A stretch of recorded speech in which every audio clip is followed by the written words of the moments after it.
네, 오늘은 다윗의 기도 23번째 시간이 되겠습니다.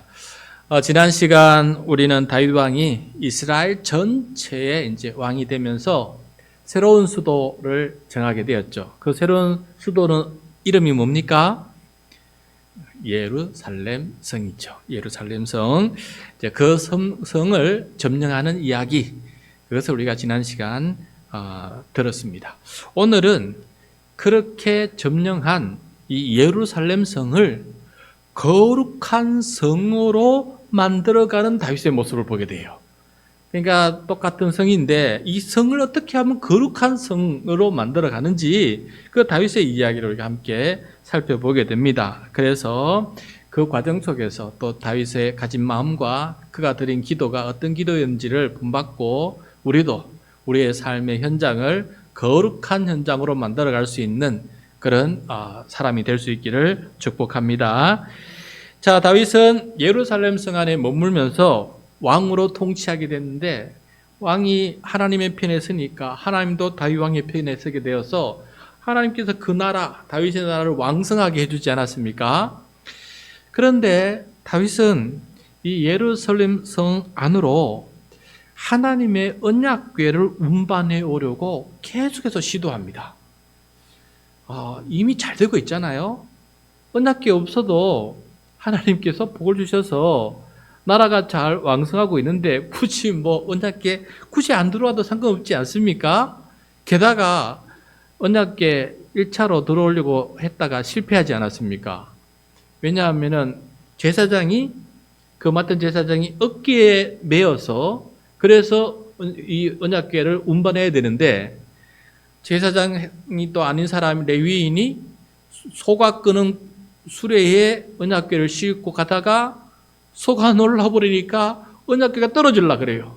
그런데 이 언약궤를 레위인이 붙잡다가 사람이 손으로 터치하면 안 되거든요. 반드시 장대 궤를 꼬아서 어깨에 메고 운반해야 되기 때문에 손을 직접 터치하면 안 되는 거예요. 그런데 그걸 터치하는 바람에 그 자리에서 바로 죽지 않았습니까? 그것을 보고 다윗이 깜짝 놀라서 이거 안 되겠다 싶어서 법대로 하라 하고 레위 제사장이 어깨에 매게끔 하고 그 다음에 겁이 나가지고 예루살렘 성에 못 들고 가지 않습니까? 그래서 오벳 에돔의 집에 들고 가는 일이 벌어지지 않았어요. 그래서 이 다윗 그런데도 불구하고 다윗 왕의 나라는 왕성하게끔 하나님께서 인도해 주셨습니다. 그런데 그럼에도 불구하고 다윗 왕은 어떻게 하든 이 언약궤를 예루살렘 성 안으로 모셔오려고 운반해 오려고 끊임없이 노력합니다. 왜 그랬을까요? 왜 그런 마음을 자꾸 가졌을까? 우리 함께 살펴보도록 하겠습니다. 자, 먼저 오늘 말씀 12절입니다. 12절 시작. 어떤 사람이 다윗 왕에게 아뢰어 이르되 여호와께서 하나님의 궤로 말미암아 오벳 에돔의 집과 그의 모든 소유에 복을 주셨다 한지라. 다윗이 가서 하나님의 궤를 기쁨으로 메고 오벳 에돔의 집에서 다윗 성으로 올라갈세. 자, 다윗 왕이 두려움에서 떨어서 이거 잘못하면 내가 죽을 수 있겠구나 그런 두려움 속에 있다가 그래서 언약궤를 하나님의 성으로 운반하지 못했지 않았습니까? 그런데 하나님께서 도와주셔서 이 왕국은 잘 건성하지만은 제 마음속에는 내가 어떻게 하나님의 언약궤를 모셔드리지 못하고 이렇게 어려움을 겪었을까? 늘 고민하던 차에 소문이 들려옵니다. 언약궤를 모셨던 오벳 에돔의 집이 큰 복을 받았다는 소식을 전했게 되었어요. 그래서 다윗이 다시금 용기를 갖게 됩니다. 하나님의 언약궤를 모시면은 이렇게 하나님께서 복을 주시고 다윗의 성도 복을 주시고 이 나라도 이스라엘 전체도 복을 받을 수 있겠구나. 이게 이루어져야 된다. 이것이 정말 복이다라고 생각하고 다윗은 다시 한번 결단을 내립니다. 그래서 오벳 에돔의 집에 가서 다시금 언약궤를 메고 예루살렘 성으로 두 번째로 옮기기를 시도를 하게 됩니다. 자, 처음에 출발할 때 다윗은 지극정성으로 조심해서 운반하게 되는 것을 보게 돼요. 자, 13절 14절입니다. 13절 14절 시작. 여호와의 궤를 맨 사람들이 6걸음을 가매 다윗이 소와 살찐 송아지로 제사를 드리고 다윗이 여호와 앞에서 힘을 다하여 춤을 추는데 그때 다윗이 배 에봇을 입었더라. 아멘. 자, 이제 언약궤를 정말 맡은 레위 제사장한테 어깨에 메고 이제 법대로 움직이는데 다윗의 마음이 그래도 내가 혹시 내 죄가 있어서 혹은 내가 또 뭔가 하나님의 뜻을 잘못해서 이전처럼 큰 이 화를 당하지 않을까 한 생각이 있었어요. 그래서 6걸음을 가보게 합니다. 6걸음. 여러분, 왜 6걸음이겠어요? 성경에서 6걸음은 여러 가지 의미가 있는데 특히 창세기 1장을 보면 첫 의미가 있는데 하나님께서 천지를 창조하는 날이 6날 아닙니까? 뭔가 일을, 창조적인 일을 지속적으로 한 날의 시간을 6으로 잡지 않습니까? 그래서 다윗도 6걸음을 조심조심해서 그렇게 만들어 봐요. 6걸음을 걸었다 하면은 이거 가능한 일이다 라고 생각하는데 그래서 6걸음을 걸었어요. 그랬더니 아무 일도 일어나지 않은 거예요. 그래서 제7일 안식하면서 하나님 앞에 예배를 드렸듯이 다윗도 제7번째 걸음에는 제사를 드립니다. 소와 살찐 송아지를 제사를 드리고 하나님 앞에 예배를 드리는 다윗의 모습을 보게 돼요. 하나님 6걸음 움직였는데 저와 우리 모두를 살려주셨으니 이제야 하나님의 뜻인 줄 알고 감사함으로 이 언약궤 운반을 하겠습니다 하며 하나님 앞에 감사의 예배를 드리고 시작하는 것을 보게 돼요. 다윗도 참 조심하게 시작하고 또 하나님께 감사하는 모습을 보게 돼요. 그런데 다윗이 얼마나 기뻤느냐 14절 보시면은 여호와 앞에서 다시 말해서 언약궤 앞에서 힘을 다하여 춤을 추는데 얼마나 열정적으로 춤을 췄겠어요. 기뻐서, 그죠? 얼마나 춤을 췄겠어요. 왜 그랬겠습니까? 이 언약궤가 자기 다윗성으로 들어오는 게 너무너무 기뻤다. 그런 마음 때문에 그렇게 이렇게 기쁘고 춤을 추는 거 아니겠습니까? 여러분, 우리가 살아가면서 별거 아닌 것 같은데 참 나에게 소중한 것을 하나님께 이루어 주셨을 때 내 마음이 기뻐서 온몸이 덩실덩실 춤추는 것 같고 하나님 앞에 그냥 너무 기뻐서 그렇게 살아본 적 있지 않습니까? 다윗이 지금 그런 경험이에요. 끝내 이루려고 했던 못했던 건데 하나님께서 이게 복을 주셔서 언약궤가 운반되고 있으니까 이 언약궤 운반은 어떤 의미가 있냐면은 언약궤는 그 속에 하나님의 말씀이 있지 않습니까? 십계명 언약서가 있지 않습니까? 그 언약궤의 뚜껑은 하나님의 보좌 아니에요? 하나님의 말씀과 하나님의 보좌가 예루살렘 자기 성 안으로 오니까 하나님께서 들어오시는 거예요. 하나님께서 성 안으로 오시는 거예요. 그러니까 다윗은 하나님께서 나와 함께 하신다는 이 믿음이, 이 기쁨이 얼마나 크겠습니까? 그래서 이렇게 덩실덩실 춤을 추는 것을 보게 됩니다. 여러분, 신앙생활 오래 하다 보면은 매일 말씀 읽고 말씀도 찬양도 듣고 살아가지만은 어느덧 우리는 그것이 습관이 될 때가 많이 있어요. 좋은 일도 자꾸 듣다 보면 습관이 되면은 식어지거든요. 그 신선함이. 그것처럼 우리도 이렇게 신선한 기쁨, 새로운 기쁨 이런 것들이 식어져서 그냥 마냥 이렇게 관성처럼 살아갈 때가 참 많이 있습니다. 그때마다 오늘 이 다윗의 모습을 보면서 하나님 내 안에 새롭게 창조해 주십시오. 내 영을 새롭게 창조해 주셔서 똑같은 기쁨이 아니라 새로운 기쁨, 그리고 똑같은 십자가의 은혜가 아니라 내 마음속에 와닿는 정말 감사와 넘치는 그런 기쁨으로 나에게 다가오게 해 주십시오. 여러분, 이게 바로 거룩하게 되는 비결이다. 거룩하게 되는 비결이다라는 것을 깨닫게 돼요. 자, 그뿐만 아니라 여러분, 다윗이 옷을 뭘 입었어요? 에봇을 그때 입었어요. 에봇은 원래 대제사장이 입는 에봇인데 또 간단한 에봇도 있었습니다. 그건 일반 제사장들이 입었어요. 예배 드릴 때. 그런데 다윗이 자기가 왕이지만은 그 에봇 하나 빌려가지고 나도 제사장처럼 하나님을 제사하는 왕이 되겠습니다. 내가 정치적인 왕이 되는 것으로 만족하는 것이 아니라 진짜 진짜 왕은 하나님이시니까 나는 거기에 제사하는 그런 왕이 되겠습니다 하는 의미로, 나는 영원토록 예배하는 사람이 되겠습니다 하는 의미로 그 끝에다가 왕복이 아니라 에봇을 입고 나는 한 사람의 예배자입니다 하면서 그렇게 나아가는 이 다윗의 모습을 보게 됩니다. 여러분, 우리 예배자 맞습니까? 나를 창조하신 하나님, 나를 구원하신 하나님, 나와 함께 하시는 하나님, 그 하나님을 우리는 지금도 예배합니다. 그래서 이 예배가 살아야 영원히 삽니다. 예배가 기쁘고 예배가 감사하고 내 심령이 춤을 추는 것 같고 하나님 예배 드리는 것이 이렇게 행복한 줄 모르겠습니다. 하늘의 복이 나에게 들어오니 이 얼마나 기쁜 일입니까 하면서 예배가 살아 움직일 때 결국 우리가 거룩한 예루살렘 성이 되듯이 우리도 우리의 삶이 그렇게 될 줄로 믿습니다.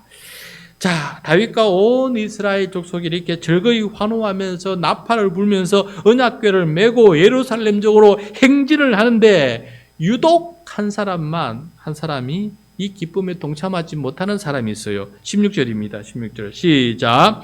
여호와의 궤가 다윗성으로 들어올 때에 사울의 딸 미갈이 창으로 내다보다가 다윗 왕이 여호와 앞에서 뛰놀며 춤추는 것을 보고 심중에 그를 업신여기니라.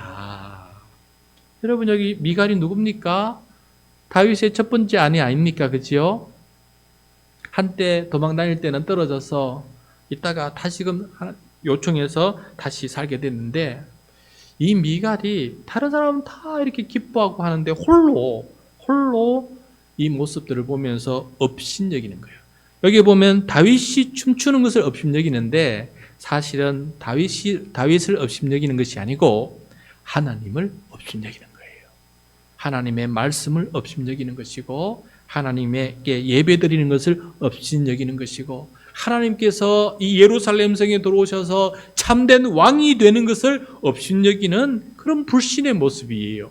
그래서 하나님께서 나의 왕이 되지 못한 이 미갈은 그 모든 일에 업신여기는 일들을 보게 돼요. 그래서 나중에 결국은 미갈은 자녀를 얻지 못하는 화를 당하지 않습니까? 그래서 이 업신여김이 없는 삶을 살아가는 것, 이게 참 중요하다 하는 생각을 하게 됩니다. 여러분, 믿음이 없는 사람은 우리가 왜 온 힘을 다해서 손뼉치며 찬양하는지를 몰라요. 그래서 업신여기는 거 아니겠어요?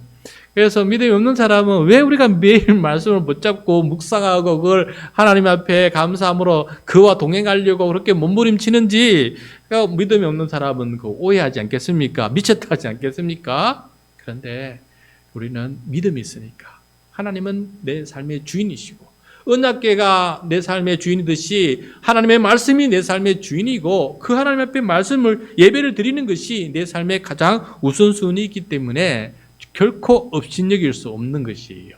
그래서 우리가 믿음이 충만해질수록, 감사가 충만해질수록 하나님의 말씀을 업신여길 수 없는 것이고 하나님께 드리는 예배를 업신여길 수 없는 것입니다. 왜냐하면 하나님이 귀하기 때문에 그래요. 항상 하나님이 귀하게 되길 바랍니다. 다른 어떤 것들과 비교하거나 바꾸거나 그런 일이 없도록 주님 앞에 신실하게 살아가는 우리 모두가 될 때, 그때 정말 하나님께서 나의 왕으로 오실 것입니다. 자, 이렇게 그러나 다윗 왕 때문에 하나님의 언약궤가 예루살렘 성 안에 마련된 장막에 안치가 되는데, 그리고 그 장막을 마치 성막처럼 여기는 일이 벌어지게 되는데, 이게 바로 예루살렘 성 안에서 제사가 시작되는 영광된 순간이 되는 거예요. 17절 보겠습니다. 17절 시작. 여호와의 궤를 메고 들어가서 다윗이 그것을 위하여 친 장막 가운데 그 준비한 자리에 그것을 두매 다윗이 번제와 화목제를 여호와 앞에 드리니라. 아직 성막은 다른 데 있어요. 실로에 있는데 다윗이 독단주를 할 수 없으니까 일단 언약궤는 모셔올 수 있으니까 언약궤를 모셔놓고 마치 그 장막을 성막처럼 여기고 그 앞에서 제사와 번제를 제사장을 시켜서 제사와 번제를 드리는 일을 시작해요. 예, 여러분, 이게 바로 예루살렘 성이 거룩한 성이 되는 첫 순간이 됩니다. 언약궤가 들어갔지요. 그 앞에 제사가 드려지지요. 이게 바로 예루살렘 성을 거룩한 성 예루살렘으로 바꾸는 그런 역사적인 사건이다라는 것을 보게 돼요. 이 마찬가지입니다. 여러분, 내가 거룩한 사람이 되려고 하려면은 어떻게 됩니까? 우선은 내가 하나님의 말씀을 내 안에 채우고, 그죠? 그 다음에 하나님 앞에 예배하는 자가 될 때 내가 거룩한 백성이 되는 것입니다. 우리의 가정이 어떻게 거룩한 가정이 됩니까? 함께 예배하고 함께 말씀을 소중히 여기고, 그럴 때 그 공간이 거룩한 처소가 되는 거 아니겠어요? 그리고 이 교회가 어떻게 우리 온 성도들이 말씀을 사모하고 모이고 함께 예배드릴 때 이것이 우리 교회 공동체가 거룩한 공동체가 되는 거 아니겠습니까? 그래서 오늘 다윗을 통해서 우리가 깨닫게 되는 것은 언약궤를 통해 또 제사를 통해서 그 성이 예루살렘 성이 거룩한 성이 되었던 것처럼 우리도 하나님의 말씀, 하나님께 드린 예배를 통해서 나와 또 우리가 함께 있는 공동체를 거룩한 공동체로 만들 수 있다는 이 사실 결코 잊지 말았으면 좋겠습니다. 어딜 가나 오늘 그냥 내가 무인도에 떨어지더라도, 오늘 내가 홀로 어딘가 산속에 갇혀 있더라도 말씀을 상고하고 기도하고 예배드리고 찬양 부르는 그곳이 바로 거룩한 처소를 만드는 그런 귀한 일이다라는 사실을 결코 잊지 않았으면 좋겠습니다. 다윗은 아둘람골에 홀로 도망쳐서 그곳에서 기도하며 예배드렸을 때 하나님께서 응답해 주지 않았습니까? 그래서 400명의 사람을 붙여주지 않았습니까? 그것처럼 우리로 하나님과 함께 동행하는 것이 참 중요하다라는 사실을 오늘 다윗의 모습을 통해서 배우게 됩니다. 자, 이렇게 다윗이 언약궤를 예루살렘 성으로 운반에 들어갈 때 춤추며 외치며 찬양을 했는데 도대체 어떤 찬양을 했을까 궁금한데 제가 시편을 찾아보았어요. 그래서 보니까 24편이다 하는 생각이 들었어요. 시편 24편 다 읽어놓고 7절과 8절 같이 한번 읽도록 하겠습니다. 시작. 문들아 너희 머리를 들지어다. 영원한 문들아 들지어다. 영광의 왕이 들어가시리로다. 영광의 왕이 누구시냐? 강하고 능한 여호와시요 전쟁에 능한 여호와시로다. 아멘. 다윗이 언약궤를 메고 들어갈 때 외쳤어요. 예루살렘 성의 모든 문들아 머리를 들지어다. 마치 모든 문들이 인격체인 것처럼 생각하면서 다 문을 열어라는 거예요. 문을 열어라, 맞이하라, 환영하라라는 거예요. 누구를 환영하는 것입니까? 영광의 왕을 환영하라. 그러면 이 영광의 왕이 누구시냐? 강하고 전쟁에 능한 여호와 하나님이시다. 우리 하나님께서 왕으로, 영광의 왕으로 이 예루살렘 성에 들어가니까 모든 문들아 열어라. 머리를 들어라. 여러분, 이 찬양을 보시면은 다윗의 믿음을 보게 돼요. 자기가 왕이거든요. 그리고 굉장히 칭찬을 받았어요. 참 강하고 전쟁에 능하고 나가기만 하면 이기고, 다윗 왕에게 붙여진 그런 칭찬이거든요. 그런데 다윗은 그렇게 말하지 않습니다. 백성은 그렇게 다윗을 칭찬해도 자기는 그렇게 자기를 칭찬하지 않습니다. 뭐라고요? 강하고 전쟁에 능하신 분은 바로 여호와 하나님이셨다고. 그 여호와 하나님께서 나와 함께 하셨고 나를 다스렸고 나를 사용해 주셨기 때문에 내가 그 모든 것을 이길 수 있었으니 정말 강하고 능하신, 전쟁에 능하신 분은 여호와 하나님이시다 하면서 이 영광의 왕이 들어가시니 문들아 머리를 들으라 하면서 자기 왕을 이렇게 예루살렘 성에 모시는 이 다윗의 믿음과 겸손을 보게 되는 것입니다. 그래서 여러분, 우리도 하나님 우리 집에 들어갈 때마다 문을 열 때마다 문을 열 때 문아 머리를 들어라 하시면서 영광의 왕이 이 우리 곳 들어가시니 하면서 찬양하면서 내가 들어갈 것 같지만 그게 아니라 영광의 왕이 들어가신다 하는 마음으로 집에 들어가 보십시오. 느낌이 다를 것입니다. 그리고 교회 문을 들어올 때에도 여러분 한번 영광의 왕이 들어가신다. 이 교회 공동체를 영광의 왕이신 우리 하나님께서 통치하시고 다스리신다. 그러므로 여기는 거룩한 곳이다 라고 이렇게 외치며 들어갈 때 다윗처럼 기뻐서 춤을 추면서 힘을 다해서 춤을 추면서 찬양하는 그런 사람이 되지 않겠습니까? 그래서 나의 왕은 여호와 하나님이시다. 그리고 어디를 가든지 하나님께서 왕으로 다스리시는다면은 그곳이 거룩한 곳이 된다는 이 다윗의 이 고백과 이 찬양, 이 고백을 오늘 우리도 되살려서 그렇게 기도하며 살아갈 수 있는 우리 모두가 되기를 축복합니다.